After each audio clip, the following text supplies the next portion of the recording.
Hello, hopefully soon to be bears. My name is Dr. Dolly Singley, and I am the Director of Disability Services at Ursinus College. I prefer my students to call me Dolly, and my pronouns are she, her, hers. I've been working in higher education with disability services for over 12 years and just recently joined Ursinus's community in the fall of 2019. My experience in education include a combination of counseling and special education. With that experience, my core values are similar to Ursinus's focus on student-centered approaches and philosophies. Like many services at Ursinus, disability services are grounded in individualized, student-driven supports. On campus, you will find disability services located in the Institute for Student Success, which is located in Lower Wismer. Across the Ursinus community, you will find that we are dedicated to offering an environment where all students feel affirmed, respected, welcomed, and safe. Disability Services is no exception to those values. We promote inclusive, accessible practices across campus to intentionally and strategically reduce stigma and promote awareness of disability. At Ursinus, we understand that the quality of disability services helps you to inform your decision about the college you wish to attend. For some of you, you are still thinking about joining the Ursinus community, and for others, you've already made your decision and will be joining our community in the fall. If you are a student with any disability, whether learning, emotional, physical, or cognitive, and you need accommodations to access your academic, social, or residential college environment, we will work with you using individualized, student-centered, and strengths-based principles to provide reasonable accommodations and supports.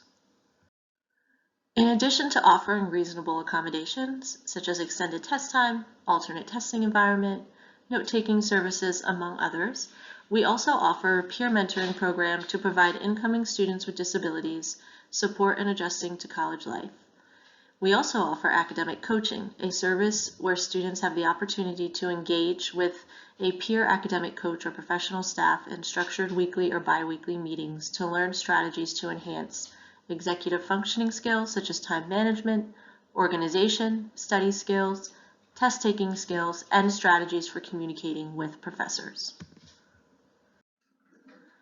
If you are an admitted student to Ursinus, but you still have questions regarding accommodations and supports for a disability before you make your decision, please feel free to email me at dsingley@ursinus.edu.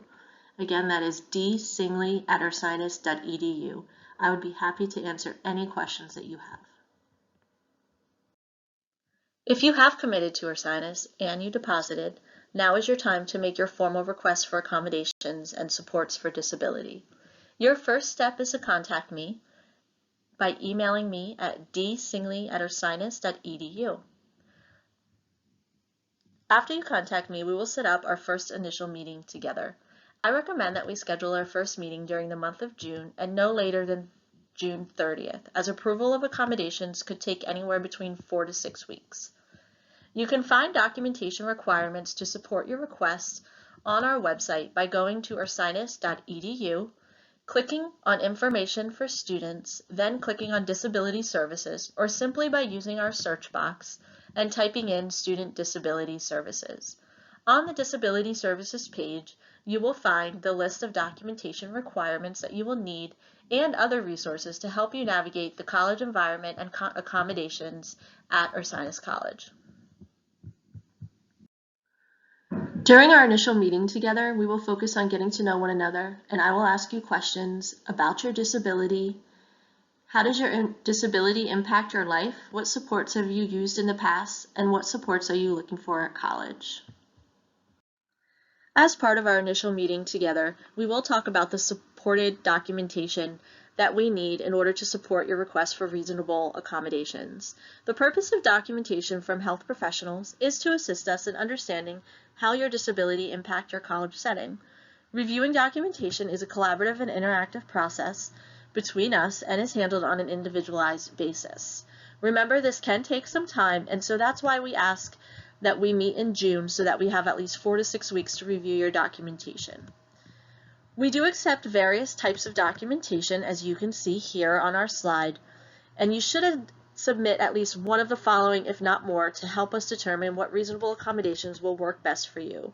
Overall, what we look for is that diagnosis or disability, what the functional impacts are, what accommodations you've used in the past that have worked for you, and what is recommended to help you in the college environment.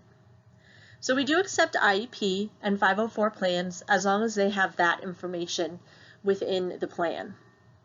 In addition, we accept medical records or diagnostic summaries or letters from a healthcare professional, such as social workers, counselors, psychiatrists, or medical doctors that know you and are able to talk about your disability or diagnosis, the impacts, what supports have worked for you in the past, and what is being recommended in the college environment. In addition, if you are a transfer student or you've had previous college experience and you do have an accommodation letter already approved, you can share that with us to help as part of your documentation. In addition, if you were able to meet with a school psychologist in your current experience and you have any full evaluation or diagnostic reports, they are very helpful in helping us to determine reasonable accommodations in the college environment.